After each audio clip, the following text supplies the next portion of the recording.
Assalamualaikum warahmatullahi wabarakatuh. Saya Zaidan Gifari Hasar dari kelas 12 IPA 3.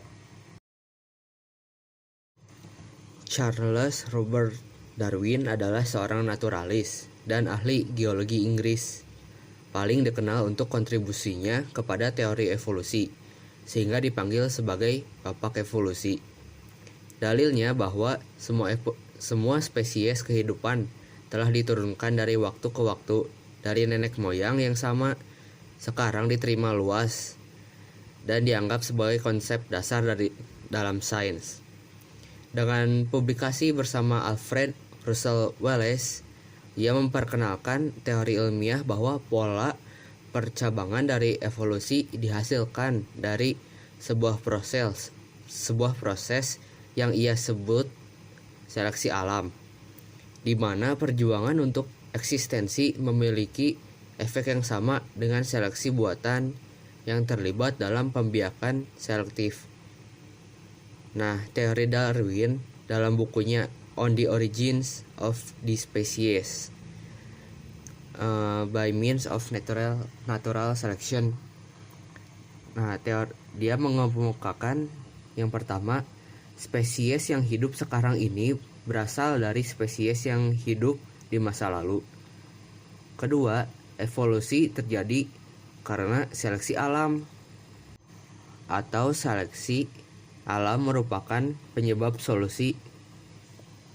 evolusi adaptif.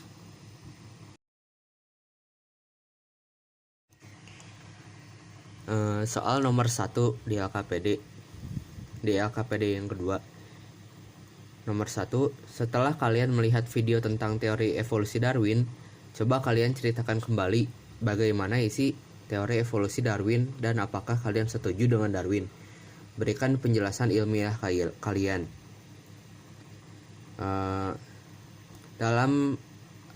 Darwin menerbitkan teori evolusi dengan bukti kuat dalam bukunya terbitan tahun 1859, yaitu On the Origins of Species, mengatasi penolakan ilmiah dari konsep awal dari transmutasi spesies. Dalam bukunya dijelaskan bahwa spesies yang hidup sekarang ini berasal dari spesies yang hidup di masa lalu, dan evolusi terjadi karena seleksi alam, atau seleksi alam merupakan penyebab evolusi adaptif. Ya, menurut saya teori Darwin yang ini tuh benar adanya, karena seperti contoh kasusnya, yaitu evolusi jerapah menurut Darwin. Nenek moyang jerapah yang dulu hidup terdapat dua jenis, yaitu jerapah leher pendek dan leher panjang. Pada saat daun-daun masih tersedia di pohon yang rendah dan tinggi, maka keduanya bisa hidup. Tetapi ketika daun-daun yang terdapat di pohon yang rendah semakin berkurang, bahkan lama-kelamaan habis, maka jerapah leher pendek tidak dapat memperoleh makanan, hingga akhirnya mati dan mengalami kepunahan.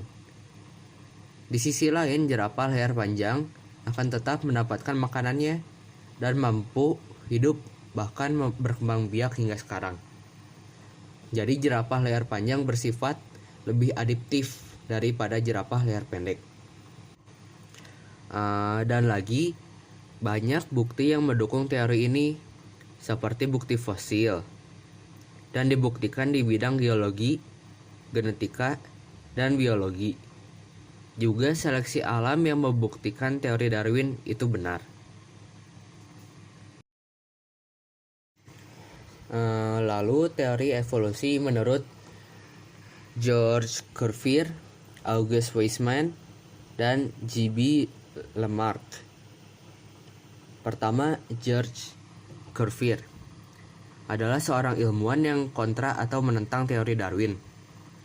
Cuvier mengemukakannya dengan teori katatropisme, yaitu teori yang menyatakan bahwa makhluk hidup hadir sesaat dan lenyap oleh malapetaka. Kemudian tercipta lagi makhluk hidup yang lain. Yang kedua, August Weismann. Ia adalah seorang ilmuwan yang mendukung teori Darwin.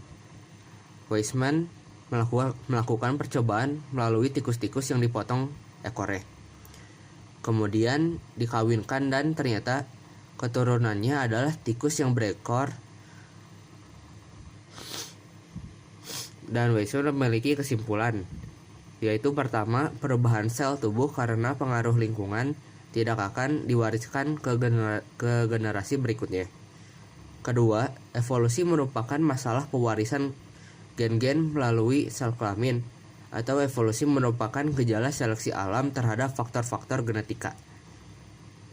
Dan yang ketiga, J.B. Lamarck dalam bukunya yang berjudul Filosofi Zoologike, ia menyatakan teorinya yaitu pertama, makhluk hidup sederhana merupakan nenek moyang dari makhluk hidup yang lebih sempurna. Kedua, makhluk hidup akan selalu beradaptasi dengan lingkungannya menggunakan organ tubuhnya. Ketiga, organ tubuh yang sering digunakan akan terus berkembang, sedangkan organ yang tidak digunakan akan menghilang. Perubahan organ tubuh dari suatu organisme yang keempat, perubahan organ tubuh dari suatu organisme akan diwariskan kepada keturunannya. Lamarck menyatakan teori adaptasi dari pengamatannya pada jerapah yang semula memiliki leher pendek, kemudian beradaptasi karena pohon yang selalu bertambah tinggi, sehingga leher jerapah akan beradaptasi dan memiliki leher yang semula pendek jadi panjang.